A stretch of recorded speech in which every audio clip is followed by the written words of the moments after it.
അപ്പോൾ മനുഷ്യന്മാരെ നമ്മൾ ബോർഡിങ്ങിന് വേണ്ടിയിട്ടുള്ള സാധനങ്ങളും കൊണ്ട് നേരെ അകത്തോട്ട് കയറാൻ വേണ്ടിയിട്ട് പോവുകയാണ് കേട്ടോ. അപ്പോൾ ഏതായാലും ഏതൊരു എൻട്രിയൊക്കെ കയറി എങ്ങനെയാണെന്നുള്ളതൊക്കെ വിശദമായിട്ട് ഞാൻ പരിചയപ്പെടുത്തി തരാം. അപ്പോൾ വീഡിയോ കാണിക്കാൻ പറ്റുമെന്ന് അറിയത്തില്ല, ഏതായാലും പറ്റുന്ന രീതിയിലുള്ള വീഡിയോസ് ഞാൻ കാണിച്ചു തരാം കേട്ടോ. ഓക്കെ, അങ്ങനെ മച്ചാന്മാരെ നമ്മൾ എങ്ങനെയോ ഓടി പിടിച്ചൊക്കെയാണ് നമ്മൾ ഈ ഒരു സ്ഥലത്തെത്തിയത്. സത്യം പറഞ്ഞു ഇന്ന് ഞാൻ ഫസ്റ്റ് ടൈമാണ്, എനിക്ക് അറിയത്തില്ല എവിടെയൊക്കെയാണ് പോയി കയറേണ്ടത്. അങ്ങനെ വെരിഫിക്കേഷനൊക്കെ കഴിഞ്ഞിട്ടുണ്ട്. വെരിഫിക്കേഷനൊക്കെ കഴിഞ്ഞ് ബോർഡിങ്ങിൽ വന്ന് ബോർഡിങ്ങൊക്കെ കഴിഞ്ഞതിന് ശേഷം നേരെ നമ്മൾ ബസ്സിലോട്ട്, അതായത് നമ്മൾ ഷിപ്പിൻ്റെ അടുത്തോട്ട് പോകുന്ന ബസ്സിലോട്ട് കയറാൻ വേണ്ടിയിട്ട് പോവുകയാണ് കേട്ടോ. അപ്പോൾ ആൾക്കാരൊക്കെ ഓരോന്നോരോന്നായിട്ട് വണ്ടികളിൽ ബാഗും കാര്യങ്ങളൊക്കെ വച്ചതിന് ശേഷം ബസ്സുകളിൽ കയറുവാണ്. ഉണ്ടല്ലേ, ബാഗും കാര്യങ്ങളൊക്കെ വയ്ക്കുന്ന വണ്ടിയാണ് ഉണ്ടല്ലേ. അത് നമ്മുടെ കൂടെ കുറച്ച് മലയാളി ടീംസ് ഉണ്ട്. ഒരു ഹായ് കൊടുത്തേടാ. ഏതായാലും എനിക്കൊരു പിടിയില്ല സത്യം പറഞ്ഞു കഴിഞ്ഞാൽ, ഒരു ക്യൂരിയോസിറ്റി എന്നൊക്കെ പറയാം വേണമെങ്കിൽ. അത്രയ്ക്ക് എക്സൈറ്റഡ് ആണ് ഫസ്റ്റ് ടൈം ഒരു ഷിപ്പിൽ കയറുന്നത്, അതും ദ്വീപിലോട്ട് പോകാൻ വേണ്ടിയിട്ട്. നമ്മുടെ കൂടെ ഉള്ളവന്മാരും ഫസ്റ്റ് ടൈമാണ്, അതുകൊണ്ട് കുഴപ്പമൊന്നുമില്ല, സീനില്ല. നോക്കാം എന്താണ്.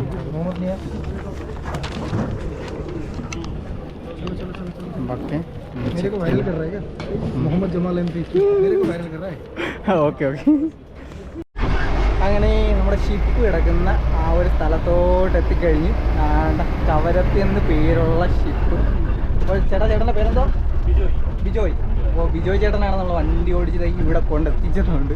അപ്പോൾ ഏതായാലും ഫസ്റ്റ് നമ്മുടെ സാർ ഇറങ്ങിയതിന് ശേഷം ഇറങ്ങിക്കോ ഇനി ബാഗൊക്കെ എടുക്കണം. ഓക്കെ, അങ്ങനെ വന്ന് ഇറങ്ങിക്കഴിഞ്ഞിട്ടുണ്ട്. ഇനി എവിടെ എല്ലാം അറിയോളാ? എനിക്കൊന്നും അറിയാൻ വയ്യ, ഒരു പിടിയും കിട്ടണില്ല. അങ്ങനെ മച്ചാന്മാരെ നമ്മളെ ഷിപ്പിൻ്റെ അടുത്തെത്തിയിട്ടുണ്ട്. താണ്ടില്ലേ എൻ്റെ പൊന്നോ, ബേക്കിൽ നിൽക്കുന്ന ഷിപ്പ് കണ്ട. അപ്പോൾ ഇടല തന്നെയല്ലേ, ആദ്യമായിട്ട് കണ്ടതിൽ ആകാംക്ഷയൊന്നുമല്ല. ഷിപ്പ് ഞാൻ ഒരുപാട് കണ്ടിട്ടുണ്ട്, നമ്മളെ വെടിഞ്ഞത്ത് ഒരുപാട് വരാറുണ്ട്, അതിൻ്റെ മുകളിൽ കയറിയിട്ടുണ്ട്. പക്ഷേ ഇങ്ങനെ ഒരു യാത്ര ചെയ്യുന്നതെന്ന് പറഞ്ഞു കഴിഞ്ഞാൽ എൻ്റെ ജീവിതത്തിൽ ആദ്യമായിട്ടാണ് കേട്ടോ. അതായത് കപ്പലിൽ യാത്ര ചെയ്യുന്നത്, അങ്ങനത്തെ ഒരു ലക്ക് കിട്ടുമെന്ന് സത്യം പറഞ്ഞു കഴിഞ്ഞാൽ പ്രതീക്ഷയില്ലായിരുന്നു. നമ്മുടെ കൊച്ചുനാൾ മുതൽ നമുക്ക് ചെറിയ ചെറിയ ആഗ്രഹങ്ങളൊക്കെ കാണൂലേ, അതിലൊക്കെ ഒന്നാണ് ഇങ്ങനെ കപ്പലിൽ യാത്ര ചെയ്യണമെന്നുള്ളത്. കണ്ടില്ലേ. അപ്പോൾ ആ ഒരു കപ്പൽ നമ്മുടെ കൺമുമ്പിൽ കിടപ്പുണ്ട്. അപ്പോൾ ഇത് ഈ ഒരു സാധനത്തിലോട്ടാണ് നമ്മൾ കയറാൻ പോകുന്നത്. ഏതായാലും ഇനി കപ്പലിൻ്റെ ഉള്ളിലുള്ള കാഴ്ചകളൊക്കെ കാണാം. എല്ലാവരും ഷിപ്പിലോട്ട് കയറുവാണ്. ഞാനാണെന്നുണ്ടെങ്കിൽ ഇവിടെ സാധനങ്ങൾ എടുത്തുകൊണ്ട് ഷിപ്പിലോട്ട് കയറ്റുന്നത് നോക്കാൻ വേണ്ടി വന്നതാണ് കേട്ടോ. ഒരു ചങ്ങല റോപ്പിൽ മലക്കറി ഐറ്റങ്ങൾ അതുപോലെ തന്നെ പഴവർഗ്ഗങ്ങളും എല്ലാം ഒതുക്കി വെച്ചിട്ടുണ്ട്. അപ്പോൾ ഇതിൻ്റെ കെട്ടിലാണ് കൊടുത്ത നോക്കിയേ, അടുക്കി വയ്ക്കുന്നുണ്ടല്ലേ. ഒരു വട്ടം കൂലിപ്പണിക്കാരുടെ അധ്വാനത്തിൻ്റെ ഫലമാണ് നമ്മൾ ഓരോ സ്ഥലങ്ങളിൽ ഓരോ സാധനങ്ങൾ കയറ്റി ഇറക്കുന്നത്, അത് കയറ്റി വിടുന്നത്. അപ്പോൾ കടൽ സുൽത്താൻ ഫിഷിങ്ങിൻ്റെ സീ ഫിഷിങ്, കടലിലെ മീൻ പിടുത്തം കിട്ടുന്നുണ്ടല്ലോ. എല്ലാവരും ഒരേ വൈബാണല്ലേ. കൂട്ടം ചേട്ടന്മാർ ആ സാധനങ്ങളെല്ലാം ഒതുക്കി ഷിപ്പിലോട്ട് കയറ്റുവാണ് കേട്ടോ. പറയാം, നമ്മളെ കഷ്ടപ്പാടാണ് ഈ കാണുന്നത്. എന്റെ പിള്ളേരെ എന്നിട്ടുള്ള കഷ്ടപ്പാടാണ് ഈ കാണിക്കുന്നത്. നിങ്ങൾ എന്തെങ്കിലും എന്നെയല്ല വേറെ മൊത്തത്തിലെടുത്തു. അപ്പോൾ സാധനങ്ങളെല്ലാം ആൾക്കാർ കയറ്റുവാണ്. കണ്ടില്ല ഈ ചങ്ങല റോപ്പിൽ, അതായത് നമ്മുടെ കമ്പയിൽ തന്നെ ചങ്ങല പോലെ കെട്ടിയെടുത്തിട്ട് അതിൽ സാധനങ്ങളെല്ലാം വെച്ചിട്ട് കൂട്ടത്തോടെ എടുത്ത് വരുന്ന ആ ഒരു കൊക്കിയുണ്ട, ആ സാധനത്തിൻ്റെ പേരെന്തുവാ, ആ സാധനത്തിൽ വെച്ച് അകത്തോട്ട് കയറ്റി. അതിനകത്തും ഒരുപാട് ആൾക്കാർ കാണും കേട്ടോ. അതായത് സാധനങ്ങളൊക്കെ എടുത്ത് അടുക്കി വയ്ക്കാനായിട്ട്. ഞാൻ ഏതായാലും പോയി ഷിപ്പിൽ കയറാം, എല്ലാവരും കയറി കഴിഞ്ഞു, ഞാൻ മാത്രമേ ഉള്ളൂ ബാക്കി. കഷ്ടപ്പെടുന്നവരെ കാണുമ്പോൾ എന്താണെന്നറിയാൻ വയ്യ, മനസ്സിലൊരു എന്താ പറയുക, കഷ്ടപ്പെടുന്നവരെ എന്നും മുന്നിലോട്ട് കൊണ്ടുവരാൻ വേണ്ടിയിട്ട് ഒരുപാട് വഴികളൊന്നും ഇല്ല കേട്ടോ. അതായത് കഷ്ടപ്പെടുന്നവർക്ക് പെട്ടെന്നൊന്നും ഇങ്ങനത്തെ ഒരു ലൈഫ് കിട്ടണമെന്നില്ല, അതുകൊണ്ടാണ് കേട്ടോ. ഇതിലെയാണോ? ഓക്കെ. എനിക്കൊരു പിടിയും കിട്ടില്ല, എല്ലാവരുടെയും കൂടെ പോയാൽ മതിയായിരുന്നു. ഇതേണ്ട ബങ്ക് ക്ലാസ് എന്ന് പറഞ്ഞിട്ട് നമ്മൾ വന്നത് മുതൽ കോമഡി തന്നെ. ഇത് നോക്കിയേ, എൻ്റെ സീറ്റ് നമ്പർ ഇവിടെ കിടപ്പുണ്ട് കേട്ടോ, 146 ഞാൻ ഇതിന് വേണ്ടിയിട്ട് 280 വിചാരിച്ചിട്ട് അത് എഴുതിയിരിക്കുന്നതാണ് സീറ്റ് നമ്പർ എന്നും വിചാരിച്ചിട്ട് നേരെ അവിടെ പോയി ഇരിക്കുകയായിരുന്നു. എൻ്റെ പൊന്നു താങ്ക് യു ചേട്ടാ. അപ്പോൾ ചേട്ടൻ പറഞ്ഞു ഇന്ന് സീറ്റ് നമ്പർ എനിക്ക് ഡൗട്ട് തന്നെ ചോദിച്ചതാണ്. അപ്പോൾ ഏതായാലും 146 അപ്പോൾ എൻ്റെ സീറ്റ് താഴെ തന്നെ, അതുകൊണ്ട് കുഴപ്പമൊന്നുമില്ല, മുകളിലോട്ട് കയറേണ്ട വരത്തില്ല. ഇനി ഏതായാലും ക്യാൻറ്റീന് തപ്പിപ്പിടിക്കണം, എനിക്ക് വിശക്കുന്നുണ്ട്. രാവിലെ തൊട്ടേ ഒന്നും കഴിച്ചില്ല. കാര്യം ഇതിൻ്റെ പിന്നാലെ ഇതിൻ്റെ സംഭവം എനിക്കൊരു പിടിയില്ല, ഒരു ഐഡിയ ഇല്ല. ഞാൻ ഫസ്റ്റ് ടൈമാണ് വരുന്നത്. ചേട്ടാ ഈ മെസ്സ് എവിടെയാ കാണുമോ ഇപ്പോൾ? ഉണ്ടാവണം, എനിക്ക് വിശക്കുന്നുണ്ട്.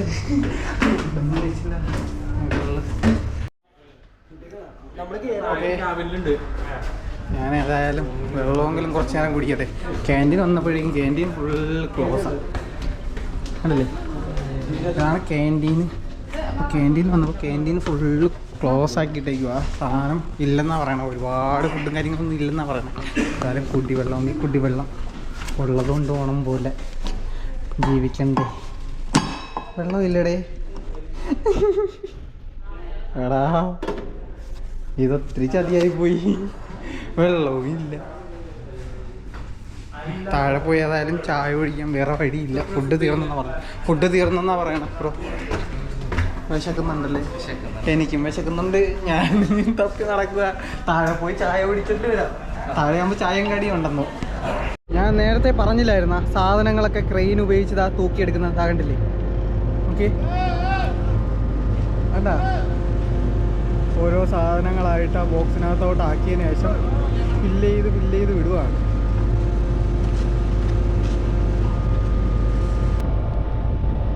ഉണ്ടാ അടിപൊളിയല്ലേ?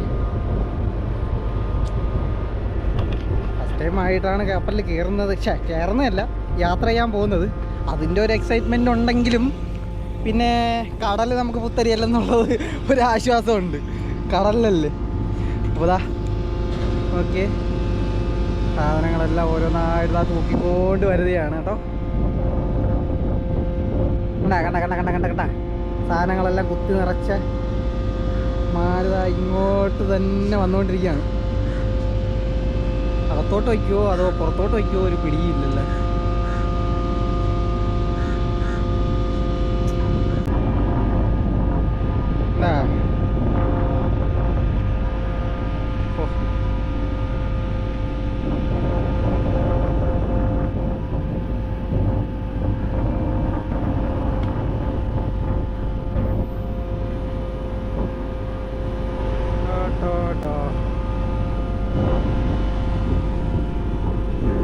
നോക്കാം, ഏതായാലും താഴെ പോയി നോക്കാം എന്താണ് നടക്കുന്നതെന്നുള്ളത്. ഇറക്കി നോക്കി. ഇങ്ങനെ ഒരു അറ ഉണ്ടെന്ന് ഞാൻ കരുതിയില്ല കേട്ടോ. ഞാൻ വിചാരിച്ചത് ഇവിടെ എവിടെയെങ്കിലും വെച്ചിട്ട് ഏതെങ്കിലും ഒരു സ്ഥലത്ത് കൊണ്ടുപോകുമെന്നാണ് വിചാരിച്ചത്. അങ്ങനെയല്ല, ഇതിനകത്ത് ആ ഒരു അറ പോലത്തെ ഒരു സംഭവം സെറ്റ് ചെയ്ത് വെച്ചിട്ട് അതിൻ്റെ ഉള്ളിലോട്ട് കയറ്റുവാണ്. അപ്പോൾ നമ്മുടെ ക്യാൻറ്റീനാണ്, അതായത് നമ്മുടെ ഷിപ്പിൻ്റെ ഉള്ളിലുള്ള ക്യാൻറ്റീനാണ് കേട്ടോ. അപ്പോൾ ക്യാൻറ്റീൻ എന്ന് പറഞ്ഞു കഴിഞ്ഞാൽ എല്ലാ ടൈമിലും ഉള്ളതല്ല, ചില സമയങ്ങളിൽ മാത്രം. അത് അതിൻ്റേതായിട്ടുള്ള ടൈമിംഗ് ഇതൊക്കെ ഉണ്ട്. അപ്പോൾ ടൈമുള്ള സമയത്ത് നമ്മൾ സാധനങ്ങളെല്ലാം വാങ്ങിച്ച് വച്ചിരിക്കുന്നതാണ് നല്ലത്. എപ്പോഴും ഫുഡ് കിട്ടണമെന്നില്ല. കാരണം എന്ന് പറഞ്ഞാൽ അതിൻ്റെ ടൈമിംഗ് കഴിഞ്ഞ് തീർന്നാൽ ഉറപ്പായിട്ടും ഫുഡില്ല. അങ്ങനത്തെ ഒരു അവസ്ഥയുണ്ട് ഷിപ്പിൽ. അതുകൊണ്ടാണ് കേട്ടോ. അപ്പോൾ ഏതായാലും നമ്മൾ കുറച്ച് സാധനങ്ങളൊക്കെ മേടിച്ച് ബാഗിൽ കൊണ്ട് ഫില്ല് ചെയ്ത് വയ്ക്കാൻ വേണ്ടി പോവുകയാണ്. അപ്പോൾ കാരണം പിന്നീട് ആവശ്യം വന്നാലോ, വിശന്ന് കഴിഞ്ഞ് കഴിഞ്ഞാൽ എന്തെങ്കിലും വയറ്റിനകത്ത് പോകണ്ടേ. കാർ ഗോൾഡാണ്. അപ്പോൾ ചേട്ടൻ്റെ പേരെന്തോ? സെയ്തൽ. അപ്പോൾ നമ്മുടെ ഈ ചേട്ടനാണ് ഇതിൻ്റെ, അതായത് ഷാഫി ചേട്ടൻ വിളിച്ച് പറഞ്ഞിട്ട് നമുക്ക് ഈ സ്റ്റോർ ചെയ്യുന്ന സ്ഥലങ്ങൾ ഞാൻ മുകളിൽ നിന്ന് കാണിച്ച കാഴ്ച സാധനങ്ങളെല്ലാം ഇറക്കി അടുക്കി വെച്ചിരിക്കുന്നുണ്ടല്ലേ. ഇതൊക്കെ ബാറലിൽ പെട്രോളാണല്ലേ? ഓയിലായിരിക്കും. Diesel oil, lube oil. ആ ലൂബ് ഓയിൽ എന്തിനാണ് കൊണ്ടുപോണേ? അത് നമ്മുടെ എഞ്ചിൻ്റെ ഓരോ ഇതിനെ യൂസ് ചെയ്യുന്ന. കപ്പ ഷിപ്പിൻ്റെ ആവശ്യത്തിന് വേണ്ടിയിട്ടുള്ള. അല്ലാതെ അവിടെ പെട്രോളൊക്കെ കൊണ്ടുപോകുന്നത് അത് വേറെ സെപ്പറേറ്റ് ടാങ്കർ ഉണ്ട്, ചെറിയ ടാങ്കർ ഉണ്ട്. അതിൽ സത്യം പറഞ്ഞു കഴിഞ്ഞാൽ എനിക്ക് ഒരു ഐഡിയ ഇല്ലാത്തതുകൊണ്ടാണ് ഞാൻ ഇങ്ങനെയുള്ള കാര്യങ്ങളൊക്കെ ചോദിക്കുന്നത്. ഓരോരുത്തർക്കും ഓരോ അഭിപ്രായങ്ങളായിരിക്കും. ഞാൻ ഇന്നേ വരെ ദ്വീപിൽ പോയിട്ടില്ല. അവിടുത്തെ ജീവിതം എന്താണെന്ന് എനിക്കറിയത്തില്ല. അപ്പോൾ നോർമലി ഉണ്ടാകുന്ന ഡൗട്ടുകളാണ് ഞാൻ ചോദിക്കുന്നത് കേട്ടോ. അപ്പോൾ വേറെ ബുദ്ധിമുട്ടൊന്നും ഇല്ലല്ലോ.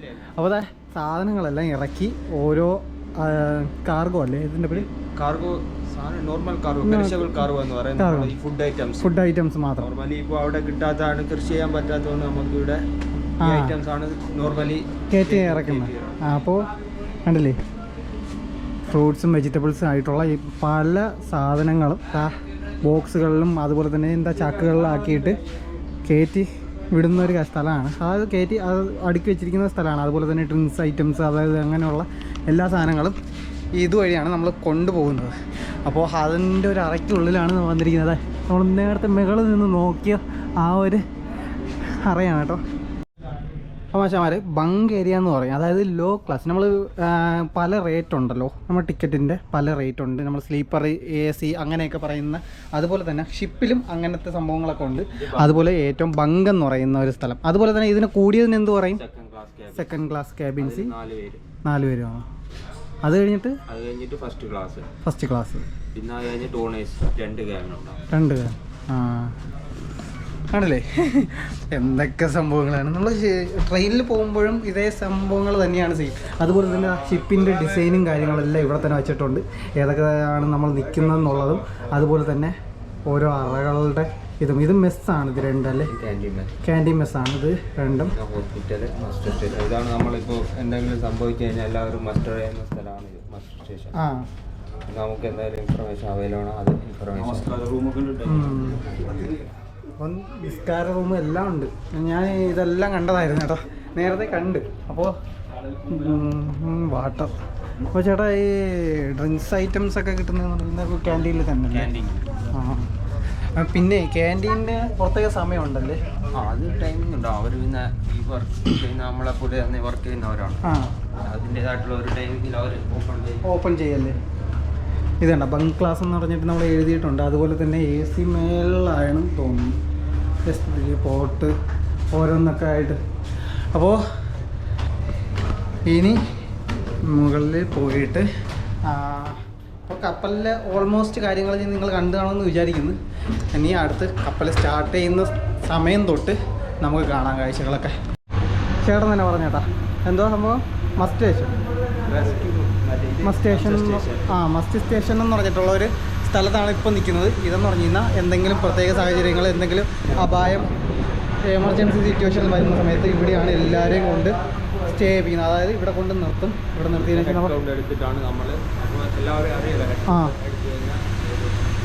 അപ്പോൾ ഇതാണ് ആ ഒരു സ്ഥലം. നമ്മൾ ടൈറ്റാനിക്കിലൊക്കെ കണ്ടിട്ടുള്ളതൊക്കെ തന്നെയാണ്. എന്നിരുന്നാലും ഒന്നുകൂടെ പരിചയപ്പെടുത്തി തരാം. അപ്പോൾ ഓക്കെ, ഏതായാലും ഇനി നമുക്ക് മുകളിലോട്ട് പോകാം കേട്ടോ. മുകളിൽ കുറച്ച് കാര്യങ്ങളൊക്കെ കാണിക്കണമെന്നുണ്ടായിരുന്നു, പക്ഷെ അതിപ്പോൾ കാണിക്കാൻ പറ്റുമെന്ന് തോന്നുന്നില്ല. പറ്റുന്നതൊക്കെ കാണിച്ചു തരാം കേട്ടോ. സെക്കൻഡ് ക്ലാസ് എന്ന് പറഞ്ഞാൽ സെക്കൻഡ് ക്ലാസ് ആയിട്ടുള്ള റൂമാണ് കേട്ടോ. അതായത് ഒരു 4 പേർക്ക് കപ്പാസിറ്റി, അതായത് 4 ബെഡും പിന്നെ ബാത്റൂം അറ്റാച്ച്ഡ് ആയിട്ടുള്ള ഒരു അലമാര, കബോർഡിങ് കാര്യങ്ങളെല്ലാം ഉള്ള ആണല്ലേ. അപ്പോൾ അങ്ങനത്തെ ഒരു സെക്കൻഡ് ക്ലാസ് ബെഡാണ് ഈ കാണുന്നത്. ഇതിന് റേറ്റ് കൂടുതലാവും അല്ലേ? ഇത് അതിനേക്കാളും കുറച്ച് കൂടുതലാവും. അപ്പോൾ ഇതുപോലെ തന്നെ ഫസ്റ്റ് ക്ലാസ് ഉണ്ട്. ഫസ്റ്റ് ക്ലാസ്സിൽ 2 പേരല്ലേ? ആൾക്കാർ കാണല്ലേ. അപ്പോൾ ഫസ്റ്റ് ക്ലാസ് ഇതുപോലെ തന്നെ. ഇതൊക്കെ സെക്കൻഡ് ക്ലാസ് ആണ് കേട്ടോ. സെക്കൻഡ് ക്ലാസ് ഓരോ റൂം അറ്റാച്ച്ഡ് ആയിട്ടാണ്. നമ്മൾ ബങ്ക് എന്ന് പറഞ്ഞിട്ടുള്ള ഒരു ഇതിലാണ് നമ്മൾ എടുത്തത്. അതുകൊണ്ട് തന്നെ ബങ്ക് ആകുമ്പോഴേക്കും എല്ലാവരും, അതായത് ഓൾമോസ്റ്റ് ആൾക്കാരും അതിലായിരിക്കും കാണുന്നത്. അപ്പോൾ ഇനി ഏതായാലും നമ്മൾ താഴോട്ട് പോകാം. നമ്മുടെ റൂമിലോട്ട് പോയി ഫോണൊക്കെ ഒന്ന് ചാർജ് ചെയ്യണം. ഇത് കണ്ട ഓണേഴ്സ് ക്യാബിൻ എന്ന് പറഞ്ഞിട്ടുള്ള ഒരു റൂമാണ് കേട്ടോ. ഇത് കണ്ടില്ലേ, ഇത് അത്യാവശ്യം 2 പേർക്ക് സെറ്റായിട്ടുള്ള, അതായത് എല്ലാ സൗകര്യങ്ങളും ഉള്ള ഒരു റൂം, ഒരു ഹോട്ടൽ റൂം പോലത്തെ സംഭവം തന്നെ. TVയും കാര്യങ്ങളെല്ലാം ഉണ്ട്. അപ്പോൾ ഈ ഒരു സംഭവമാണ് ഓണർ AC എന്ന് പറഞ്ഞിട്ടുള്ള ഒരു സംഭവം. കണ്ടില്ലേ, ഇവിടെ നോക്കി ചിപ്പൊക്കെ കാണാൻ പറ്റും. അതുപോലെ തന്നെ ബാത്റൂമും അറ്റാച്ച്ഡ് ആയിട്ട് തന്നെ ഇരിപ്പുണ്ട്. അതെ, ഓക്കെ. അപ്പോൾ അവരെ നിൽക്കുന്ന സ്ഥലം കണ്ട, അതായത് ഒരു ഷിപ്പിൻ്റെ ഏറ്റവും മുകളിലാണ് നമ്മൾ നിൽക്കുന്നത്. കണ്ടില്ലേ. അപ്പോൾ ഈ ഒരു ഭാഗത്തെന്ന് പറഞ്ഞു കഴിഞ്ഞാൽ അധികം ആരും കയറി കാണിച്ച് കാണത്തില്ല. അപ്പോൾ അങ്ങനെയുള്ളൊരു സ്ഥലത്താണ് നിൽക്കുന്നത്. ഇത് കണ്ടില്ലേ, ഓക്കെ. ഇവിടെ നിന്ന് അപ്പോൾ എങ്ങനെയൊക്കെയോ കൈയും കാലും പിടിച്ച് പെർമിഷൻ വാങ്ങിച്ചതാണ്. ഇതാണ് നമ്മുടെ ഷിപ്പിൻ്റെ ഏറ്റവും ടോപ്പ് ഭാഗങ്ങളിലൊന്നാണ് ഈ കാണുന്നത്. കണ്ടില്ലേ.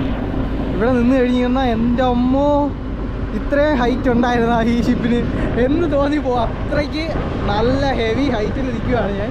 അപ്പോൾ ഈ ഒരു കാഴ്ച ഞാൻ നിങ്ങൾക്ക് കാണിച്ചു തരാൻ വേണ്ടിയിട്ട് മാത്രമാണ് ഇവിടെ കയറിയത് കേട്ടോ. കാണുന്ന കാഴ്ചകളെല്ലാം കാണിക്കാൻ വേണ്ടിയിട്ട് പരമാവധി എഫേർട്ട് ഇടുന്നുണ്ട്. അപ്പോൾ നിങ്ങളുടെ സപ്പോർട്ട് ഉണ്ടെങ്കിൽ മാത്രമേ ഇതിനേക്കാളും ഞാൻ എത്ര വേണമെങ്കിലും എഫേർട്ട് ഇടും. അതിൽ ഒരു കുഴപ്പമില്ല. കാര്യം എന്ന് പറഞ്ഞു കഴിഞ്ഞാൽ നിങ്ങൾക്ക് വേണ്ടിയിട്ട് പറ്റുന്ന രീതിയിലെല്ലാം വീഡിയോ എടുക്കും. അപ്പോൾ നമ്മുടെ ചേട്ടനാണ് ഇതിന് പെർമിഷൻ കാര്യങ്ങളെല്ലാം വാങ്ങിച്ച് എങ്ങനെയൊക്കെ തന്നത് കേട്ടോ. അപ്പോൾ നമ്മുടെ ഈ ഷാഫി ചേട്ടനെ ഞാൻ അവിടെ ചെന്നിട്ട് പരിചയപ്പെടുത്താം. ഏതായാലും അവിടെ എത്തിയതിനു ശേഷം ചേട്ടനെ കാണത്തുള്ളൂ. ചേട്ടൻ അകത്തിയിലുണ്ടെന്നാണ് പറഞ്ഞത്. അപ്പോൾ അവിടെ എത്തിയതിനു ശേഷം എന്നെ കൂട്ടാൻ വേണ്ടിയിട്ട് ആൾ വരും. അവിടെ എത്തുന്നത് വരെ ഇപ്പോൾ ഈ ഷിപ്പിൻ്റെ കാര്യങ്ങളെല്ലാം കണ്ടോട്ടോ. അപ്പോൾ ഇത് ഇനി കയറാൻ പറ്റത്തില്ല. അപ്പോൾ ഈ ഒരു പ്രാവശ്യത്തിൽ വഴിക്ക് മാത്രം നമ്മൾ കയറിയതാണ്. അതിൽ ഇത് കണ്ട സ്കൂട്ടി, അതായത് നമ്മുടെ വാഹനങ്ങളെല്ലാം കയറ്റി ഇറക്കുന്ന ഒരു കാഴ്ചയാണ്. കണ്ടില്ലേ, കയറ്റി തൂക്കിയിട്ടോട്ട് കൊണ്ടുവരുന്ന 2 വണ്ടി ഒരുമിച്ച് പയ്യെ പയ്യെ പയ്യെ പയ്യെ കൊണ്ടുപോവുകയാണ് കാർഗോയിലോട്ട്. അപ്പോൾ ഇത് കാർഗോ എടുക്കാനുള്ളത് കൊണ്ടാണ് നമുക്ക് ഇത്രയും ലേറ്റ് ആയത് കേട്ടോ. ഇപ്പോൾ സമയം ഏകദേശം 4:15. അപ്പോൾ 6 മണിയാവാതെ ഷിപ്പ് എടുക്കത്തില്ലെന്നാണ് പറയണത്. കാരണം സാധനങ്ങളെല്ലാം ഒരുപാട് കയറ്റാനുണ്ട്. അപ്പോൾ അത്രമാത്രം സാധനങ്ങൾ ഉള്ളത് കൊണ്ടായിരുന്നു ഷിപ്പ് ഇത്രയും നേരം എടുക്കാത്തത്. രാവിലെ കവരത്തി ദ്വീപിലായിരിക്കും ആദ്യം എത്തുന്നത്. കവരത്തി ദ്വീപിലെത്തിയതിന് ശേഷം ഒരു 1.5 മണിക്കൂറല്ലേ, ഒരു 1.5 മണിക്കൂർ കൊണ്ട് തന്നെ അഗത്തി ദ്വീപിലാവും. നമ്മൾ അവിടെയാണ് പോകുന്നത് കേട്ടോ. അഗത്തി ദ്വീപിലാണ് നമ്മൾ പോകുന്നത്, ഫസ്റ്റ് പോകുന്നത്. അവിടെ അങ്ങനെ കാർഗോയും സാധനങ്ങളെല്ലാം കയറ്റിയതിന് ശേഷം നമ്മുടെ ബീഞ്ച് പതുക്കെ താഴോട്ട് കൊണ്ട് സെറ്റ് ചെയ്ത് വയ്ക്കുവാണ് കേട്ടോ. കണ്ടാ, ബീഞ്ച് നേരെ കൊണ്ട് വച്ചിരിക്കുകയാണ്.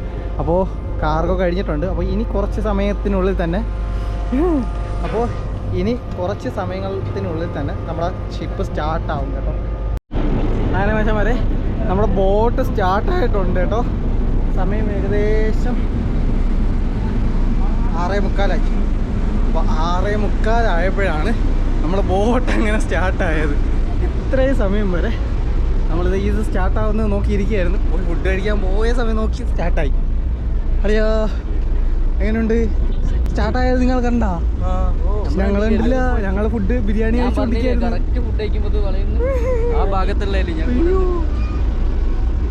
എല്ലാവരും ഫോട്ടോയും വീഡിയോസൊക്കെ എടുക്കുന്നുണ്ട്. അങ്ങനെ നമ്മുടെ കൊച്ചിയിൽ നിന്ന് യാത്ര തുടങ്ങി. മാത്രമേ കാണാൻ പറ്റുന്നുള്ളൂ, ബാക്കിയെല്ലാം ഇരുട്ടാണ്. അപ്പോൾ എല്ലാവരും ചെറിയ ചാറ്റമഴയുണ്ട് കേട്ടോ. ചാറ്റമഴയത്തും അത്യാവശ്യം കപ്പലിൻ്റെ ഇരുന്ന് കാഴ്ചകൾ കാണുകയാണ് എല്ലാവരും.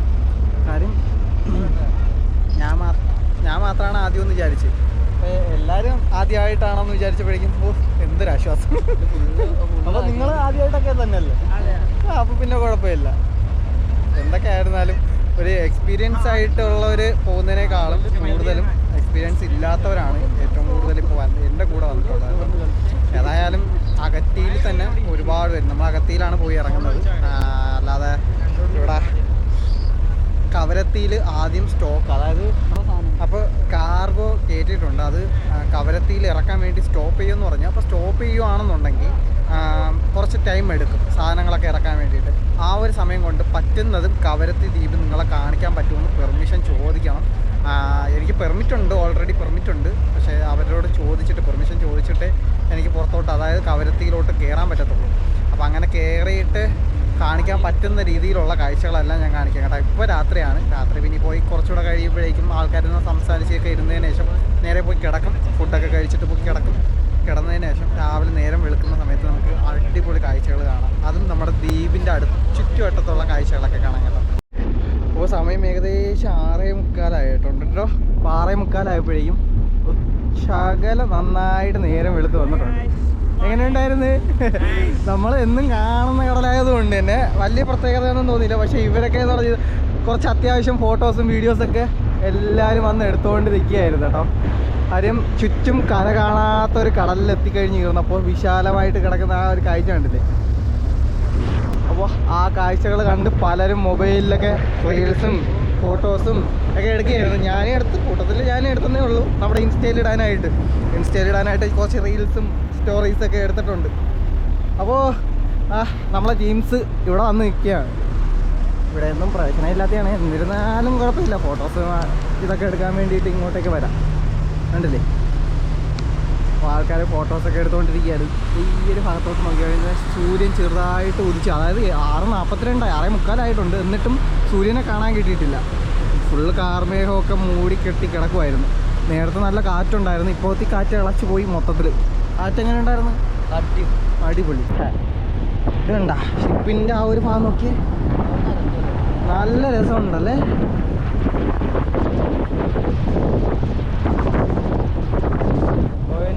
പൊന്നോ അടുത്ത പിന്നെ അവിടെ പോയി റൂമൊക്കെ സെറ്റ് ചെയ്യണം അല്ലേ? ചോദിക്കാം അല്ലേ, അറിയാന്നുള്ള ആൾക്കാരെ എടുത്ത് വെച്ചിട്ടുണ്ടല്ലേ അവിടെ മസ്റ്റായിട്ട്. അതായത് അവിടെ ആൾക്കാർ പരിചയമുള്ള ആരെങ്കിലും ഉണ്ടെങ്കിൽ കുഴപ്പമില്ല, എടുക്കാനൊക്കെ പറ്റും. പക്ഷെ അങ്ങനെ എടുക്കാൻ പറ്റാത്തവർക്ക് വേണ്ടിയിട്ട് നമ്മുടെ ഒരു ട്രാവൽസ് ഉണ്ട്. അതായത് ലഗൂൺ ട്രാവൽസ്, സ്വന്തം നാട്ടിൽ, അതായത് അകറ്റി ദ്വീപുകാരനാണ്. അപ്പോൾ ആ ചേട്ടനാണ് എന്നെ അങ്ങോട്ടേക്ക് വിളിച്ചത് കേട്ടോ. അപ്പോൾ അതിൻ്റെ ട്രാവൽസിൻ്റെ കാര്യങ്ങളെല്ലാം ഞാൻ ഡീറ്റെയിൽ ആയിട്ട് ഞാൻ അടുത്തൊരു വീഡിയോയിലായിട്ട് ഞാൻ പറഞ്ഞു തരാം കേട്ടോ. അപ്പോൾ എന്തൊക്കെ ഉണ്ടെന്നുള്ളതും, അതുപോലെ തന്നെ എനിക്കിപ്പോൾ പെർമിറ്റ് അടിച്ചിരിക്കുന്ന 4 ദ്വീപുകളിലാണ്. 4 ദ്വീപുകളിലും എനിക്ക് പോകാൻ പെർമിഷൻ ഉണ്ട്. അപ്പോൾ ഇനി ഏതെങ്കിലും ദ്വീപുകളിൽ പോകേണ്ടതായിട്ടുണ്ടെങ്കിൽ നമുക്ക് നോക്കാം. ഈ ഒരു ഷിപ്പിൽ വന്നതിന് ശേഷം എന്താ കാര്യം നോക്കി, ഷിപ്പ് മൂവ് ആയിക്കൊണ്ടിരിക്കുകയാണ്. ഏകദേശം ഒരു 23 കിലോമീറ്റർ വേഗത്തിലാണ് പോകുന്നത്. പക്ഷേ ഫ്ലൈറ്റിൽ പോകുന്നതിനേക്കാളും നല്ലത് എനിക്ക് തോന്നിയത് ഷിപ്പാണ് കേട്ടോ. ഷിപ്പ് എന്ന് പറഞ്ഞു കഴിഞ്ഞാൽ ഒരു ഡിഫറെൻ്റ് അനുഭവമാണ്. ഒരു ദിവസം ഫുള്ളും ഒരു ഷിപ്പിൽ നമ്മൾ കാണാത്ത കാഴ്ചകൾ, ചില സമയങ്ങളിൽ ഡോൾഫിൻ കൂട്ടമൊക്കെ വരും. അത് വരുന്ന സമയത്ത് നമുക്ക് കാണാൻ പറ്റും, ഇങ്ങനെ ദൂരെ നിന്ന് തന്നെ നന്നായിട്ട് കാണാൻ പറ്റും. ഈ ഷിപ്പ് യാത്ര തന്നെ ഒരു വല്ലാത്തൊരു അനുഭവമാണ്. അതിൻ്റെ കൂടെ തന്നെ ഈ ദ്വീപിലെത്തിക്കഴിഞ്ഞ് കഴിഞ്ഞാൽ അവിടെയും ഒരുപാട് കാണാൻ പറ്റും. ഡോൾഫിൻസും ട്യൂണ ഫിഷും പിന്നെ എന്താ കുറേയൊക്കെ ചാടുന്നതൊക്കെ കാണാൻ പറ്റുന്നത്. അതുപോലെ തന്നെ ഷാർക്കൊക്കെ ഉണ്ട്. ഷാർക്കൊക്കെ മുകളിലോട്ടൊന്നും അധികം വരത്തില്ല. മുകളിലോട്ട് വരുന്നതെന്ന് പറഞ്ഞു കഴിഞ്ഞാൽ ചെറുത് മാത്രമേ വരത്തുള്ളൂ, വലുതായിട്ടുള്ളതൊക്കെ അടിയിൽ തന്നെ കിടപ്പുണ്ടായിരിക്കും. അപ്പം അങ്ങനത്തെ പ്രത്യേകതയൊക്കെ ഉണ്ട്. ഇടിമിന്നൽ നല്ലപോലെ അവിടെ വെട്ടുന്നുണ്ട്. ഞാനാണെന്നുണ്ടെങ്കിൽ ഇന്നലെ ഈ ഒരു സമയം തൊട്ട് ഞാൻ ട്രെയിനിൽ പെട്ടെന്നായിരുന്നു പെർമിറ്റ് അടിച്ച് കിട്ടിയത്. പെർമിറ്റ് അടിച്ച് കിട്ടിയ ഉടനെ തന്നെ ഷിപ്പിൽ എനിക്ക് ടിക്കറ്റ് എടുക്കുകയായിരുന്നു ചെയ്തത്.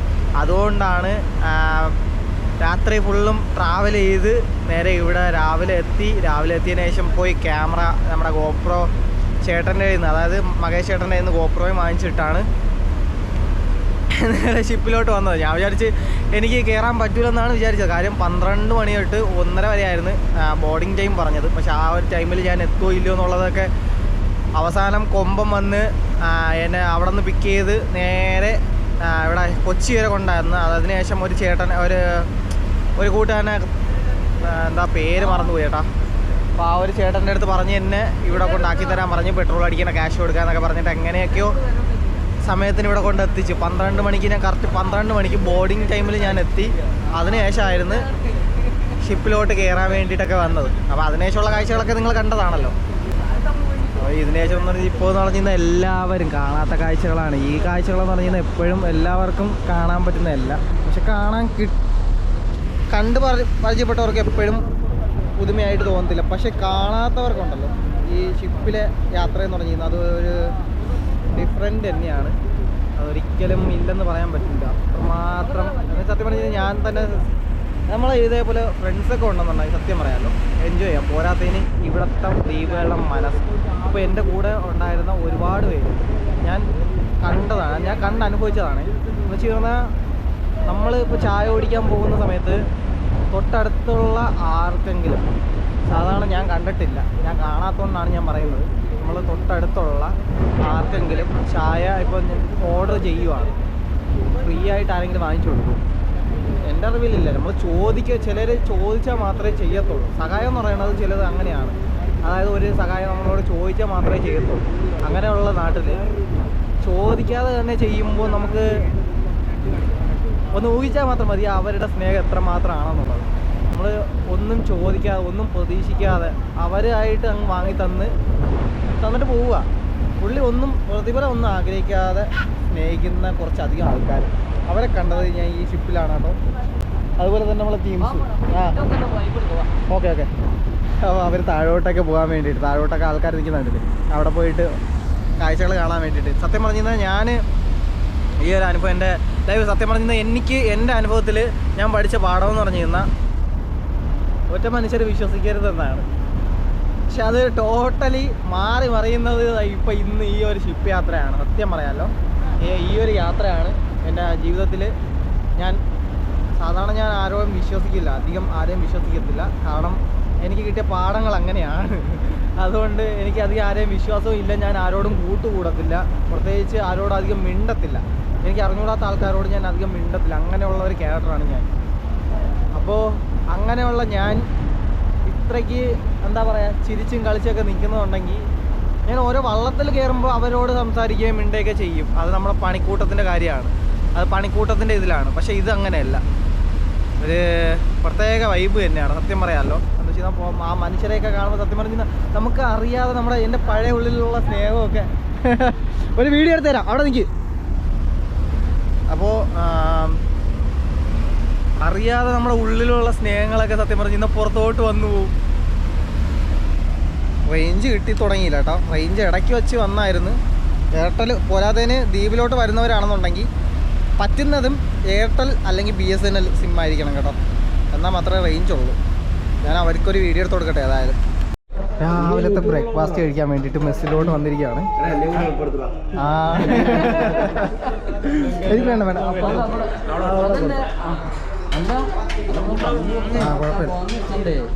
അല്ല 5 ഉണ്ടല്ലോ, അത് ഒന്ന് അങ്ങോട്ട് കൊടുത്താൽ മതി, അത് കൊടുക്കാൻ പറഞ്ഞാൽ മതി.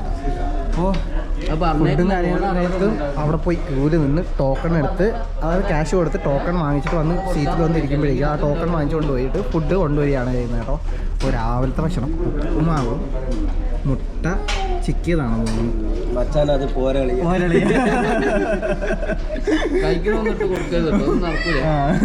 അപ്പോൾ ബ്രെഡും ജാമും എല്ലാം ഉണ്ട്. കഴിച്ചോ ഒന്നും നോക്കിയാലോ വെട്ടിയങ്ങ് വീഴുന്നു. പിന്നീട് ഭക്ഷണം ഇല്ലെന്ന് കട്ടിയും തന്നെ കട്ട് ചെയ്തിരുന്നു. അപ്പോൾ കഴിച്ചു കഴിഞ്ഞാൽ നമ്മൾ ചായയും കൊണ്ടുപോകും. അപ്പോൾ ചായയും എല്ലാം കൊണ്ട് വെച്ചിട്ടുണ്ട് കേട്ടോ. ഞാൻ ബ്രെഡും ജാമും എടുത്തു. ജാമ് വേണ്ടി എനിക്കാണോ ചായ? അനക്ക് എന്താ വേണ്ടി ഞാൻ ചായ കുടിക്കില്ല. ഏതായാലും കഴിച്ച് കഴിഞ്ഞിട്ട് വരാം. ക്യാൻറ്റീൻ ഇതാണ് കേട്ടോ. ക്യാൻറ്റീനിൽ വന്ന് എല്ലാവരും ഭക്ഷണം കഴിക്കാൻ വേണ്ടിയിട്ട് വന്നിരിക്കുവാണ്, ഓരോ ടീംസായിട്ട്. അപ്പോൾ സമയം ഏകദേശം 8:41 ആയിട്ടുണ്ട് കേട്ടോ. സൂര്യൻ എന്താ ഉദിച്ച് പൊങ്ങി വരുന്നുണ്ട്. കാർമേഘത്തെ വിട്ട് പുറത്ത് വന്നിട്ടില്ല. അതിനെ കാണാൻ വേണ്ടിയിട്ടാണ് നമ്മൾ രാവിലെ ഇവിടെ കുത്തി എണീറ്റ് വന്നത്. 5 മണിക്ക് എണീറ്റ് ഇവിടെ വന്നത് അതിനായിരുന്നു, പക്ഷെ കാണാൻ പറ്റിയിട്ടില്ല. അത് നോക്കി ഇത് കഴിഞ്ഞിരുന്നപ്പോഴേക്കും അവിടെ ക്ലീനിങ് തുടങ്ങിയിട്ടുണ്ട് കേട്ടോ. അതായത് ഷിപ്പ് ക്ലീൻ ചെയ്യുവാണ് ആൾക്കാർ. ഇത് എപ്പോഴും, അതായത് ഡെയിലി എത്ര മണിക്കൂർ കഴിഞ്ഞിട്ട് ക്ലീൻ ചെയ്യൽ ഉണ്ടെന്നാണ് പറയുന്നത് കേട്ടോ. ദിവസവും ഇവർ ക്ലീൻ ചെയ്ത് പെയിൻ്റൊക്കെ അടിച്ചു കൊടുക്കുമെന്നാണ് പറയുന്നത്. അത് ഷിപ്പല്ലേ, വെള്ളത്തിലല്ലേ, ഉപ്പുവെള്ളം ആയതുകൊണ്ട് തന്നെ ആ ഡെയിലി അവർ ക്ലീൻ ചെയ്ത് വൃത്തിയാക്കി പെയിൻ്റൊക്കെ അടിച്ച് നീറ്റായിട്ട് കൊണ്ടുപോവുകയാണ്. ഒരു ഡാമേജും കാര്യങ്ങളൊക്കെ വരാതിരിക്കാൻ വേണ്ടിയിട്ട് ചെയ്യുന്ന പരപാടായിരുന്നു.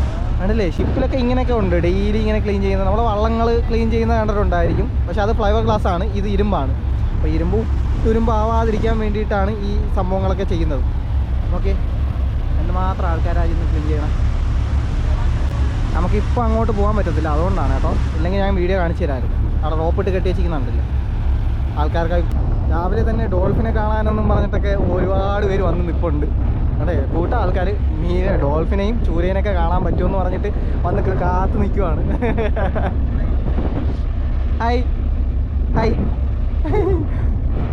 നമ്മുടെ ദുബായിലെ ഒരു സബ്സ്ക്രൈബറാണ്. എങ്ങനെയുണ്ട് മോള് ദിവസേ? കൊള്ളാവോ? എങ്ങനെ കൊള്ളായിരുന്ന? ഉറങ്ങിയ നന്നായിട്ട്? ആള് നന്നായിട്ട് ഉറങ്ങി. അപ്പോൾ ഇതൊക്കെ നമ്മുടെ സബ്സ്ക്രൈബേഴ്സ് 2-3 പേരെയൊക്കെ മീറ്റ് ചെയ്ത്, പക്ഷെ എന്നിരുന്നാലും പറയാൻ പറ്റത്തില്ല. അപ്പോൾ ഈ ഡോൾഫിനെ കാണാനെന്ന് പറഞ്ഞിട്ട് വിളിച്ചുകൊണ്ട് വന്നതാണ്. ഇനിയിപ്പോൾ എൻ്റെ വീഡിയോ എടുത്ത് കാണിച്ചു കൊടുക്കേണ്ട അവസ്ഥയാവുമോ? നോക്കാം.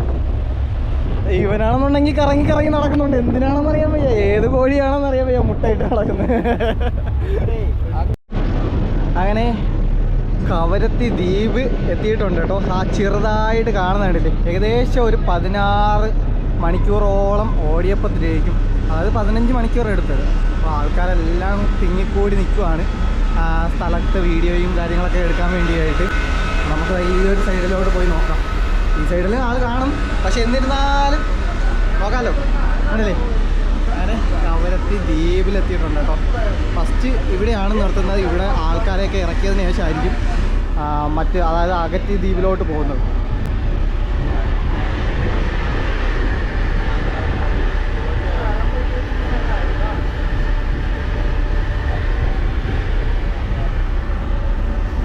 ഈ അനാർക്കലി സിനിമ ഇറങ്ങിയത് മുതൽ എനിക്ക് ഒരു ക്രേസ് തോന്നിയെന്ന് പറഞ്ഞു കഴിഞ്ഞാൽ ഈ കവരത്തി ദ്വീപിനോടാണ്. സത്യം പറയാമല്ലോ, എനിക്ക് ആ കവരത്തി ദ്വീപ്, അഗത്തി ഇങ്ങനെയുള്ള ദ്വീപുകളെല്ലാം ഉണ്ടെന്ന് പോലും അത്ര വിവരമില്ലായിരുന്നു, സത്യം പറയാമല്ലോ. അപ്പോൾ അങ്ങനെയുള്ള ഒരു സാഹചര്യത്തിൽ എനിക്ക് ഏറ്റവും കൂടുതൽ ഇഷ്ടപ്പെട്ട ഒരു സിനിമയാണെന്ന് പറയാം അനാർക്കലി. ആ സിനിമ കണ്ടത് മുതൽ ക്രേസ് തോന്നിയതാണ് ഈ ഒരു സ്ഥലത്ത് വരണമെന്നുള്ളത്. പക്ഷെ എന്നിരുന്ന വർഷങ്ങൾ താണ്ടി ഈ സ്ഥലത്ത് ഞാൻ ഇപ്പോൾ എത്തിയിരിക്കുകയാണ്. ക്രേസ് പോയിട്ടില്ല, ഒട്ടും കുറഞ്ഞിട്ടും ഇല്ല. പക്ഷെ ഓരോന്നിനും ഒരാൾക്കാരെ കാണുമ്പോഴേക്കും സത്യം പറഞ്ഞു കഴിഞ്ഞാൽ അതിനോടുള്ള ഒരു ആകാംക്ഷയും എന്താ പറയണേ, സത്യത്തിൽ ഇവിടെ വന്ന് ജീവിക്കാൻ തോന്നിപ്പോകും. അമ്മാതിരി സ്ഥലം കണ്ടില്ലേ. ഓക്കെ, അങ്ങനെ വെച്ചാൽ നമ്മൾ കവരത്തി ദ്വീപിൻ്റെ കൂടെ അടുത്തെത്തിയിട്ടുണ്ട് കേട്ടോ. അത് ഈ ഒരു ഭാഗം വരെ മണ്ണിൽ, അതായത് വെള്ളത്തിൽ നിന്ന് ആഴം കുറവാണ് കേട്ടോ. ആ ഒരു ഭാഗത്ത് കാണുമ്പോൾ തന്നെ ഒരു നീല തെളിച്ച് നന്നായിട്ട് കാണാൻ പറ്റും. അതായത് സ്കൈ ബ്ലൂ കളറിൽ കടൽ കാണാൻ പറ്റും കേട്ടോ. അത് ഈ നമുക്ക് കാഴ്ചയിൽ കാണുന്നത് പോലെ ക്യാമറയിൽ അത്രയും പകർത്തത്തില്ല, എന്നിരുന്നാലും പറയാൻ പറ്റും. അതുകൊണ്ടാണ് ഞാൻ പറഞ്ഞു തരുന്നത് കേട്ടോ. അപ്പോൾ ഇവിടുത്തെ മണ്ണുകളെല്ലാം എന്ന് പറഞ്ഞു കഴിഞ്ഞാൽ വെള്ള കളറിൽ അങ്ങ് കാണുവാണ്. ദ്വീപിനോടടുത്ത് ചേർന്ന് വരുന്ന ഒരു കാഴ്ചയാണ് കേട്ടോ. ഓക്കെ, ഇവിടെ അധികം കടലൊന്നും അടിക്കുന്നത് കാണിക്കുന്നില്ല, എന്നിരുന്നാലും നമ്മുടെ കടലിൻ്റെ രൂപം എന്ന് പറഞ്ഞു കഴിഞ്ഞാൽ കാറ്റ് വരുന്നതനുസരിച്ച് എപ്പോഴും മാറും കേട്ടോ. അതുകൊണ്ടാണ് ഞാൻ ഇപ്പോഴേ ഒന്നും പ്രവചിക്കാത്തത്. അപ്പോൾ നമ്മൾ ദ്വീപ് ഇത്രയേ ഉള്ളൂ, അവിടെ നിന്ന് നോക്കുകയാണെന്നുണ്ടെങ്കിൽ ഇത്രയേ ഉള്ളൂ. അപ്പോൾ ഇതിൻ്റെ ഉൾഭാഗം എത്രയാണെന്നുള്ളതൊന്നും അറിയത്തില്ല. ഏതായാലും അവിടെ എത്തിയതിന് ശേഷം, അതായത് നമ്മൾ ദ്വീപിലെത്തിയതിനു ശേഷം ഇറങ്ങാൻ പറ്റുമെന്നെങ്കിൽ, അതായത് പെർമിഷൻ ചോദിച്ച് കിട്ടുകയാണെന്നുണ്ടെങ്കിൽ ആ ദ്വീപിലെ കാഴ്ചകളൊക്കെ ഞാൻ നിങ്ങളെ കാണിക്കാം. അങ്ങനെ ലക്ഷദ്വീപിൻ്റെ ക്യാപിറ്റൽ എന്നറിയപ്പെടുന്ന നമ്മുടെ കവരത്തിയിലെത്തിയിട്ടുണ്ട് കേട്ടോ. ഈ ഒരു ഭാഗത്തോട്ട് നോക്കിക്കഴിഞ്ഞ് കഴിഞ്ഞാൽ നമുക്ക് മണ്ണ് കാണാൻ പറ്റും. ആഴം ഏകദേശം ഒരു 10 അടി താഴ്ചയിൽ കൂടുതൽ കാണും കേട്ടോ. അത്രത്തോളം, അപ്പോൾ 10 അടി താഴ്ചയോളം കാണും. മീനുകളെല്ലാം ചെറുതായിട്ട് കൂട്ടത്തോടെ ഓടി പോകുന്നുണ്ട. ഇവിടെ വന്നത് മുതൽ മീനുകളാണ് കാണുന്നത്. അപ്പോൾ ത്തിൽ ആൾക്കാർക്ക് ഇറങ്ങാൻ വേണ്ടിയിട്ടുള്ള അവർ ഏണിയും കാര്യങ്ങളൊക്കെ കൊണ്ടുവരുന്നതാണ് കേട്ടോ. താഴെ കൂടിയാണോ ഇറങ്ങുന്നത് ഏത് വഴിയാണെന്ന് എനിക്ക് സത്യം പറഞ്ഞു കഴിഞ്ഞാൽ അറിയത്തില്ല. അങ്ങനെ വശമാരെ നമ്മൾ ആൾക്കാർ ഇറങ്ങുന്നതിൻ്റെ കൂടെ തന്നെ ഞാനും അവരുടെ കൂട്ടായിട്ട് ഇറങ്ങി നമ്മുടെ കവരത്തി ദ്വീപ് ചുറ്റിക്കറങ്ങിയതിൻ്റെ വീഡിയോ പിന്നാലെ വരുന്നുണ്ട്. അപ്പോൾ ഇത് ദ്വീപിൻ്റെ കാഴ്ചകളായിട്ട് അടുത്ത എപ്പിസോഡിൽ വരുന്നുണ്ട്. വീഡിയോ ഇഷ്ടപ്പെട്ടാൽ ലൈക്ക് ചെയ്യാനും ഷെയർ ചെയ്യാനും അതുപോലെ തന്നെ നമ്മുടെ പേജ് ഫോളോ ചെയ്യാനും സബ്സ്ക്രൈബ് ചെയ്യാനും മറക്കരുത് കേട്ടോ.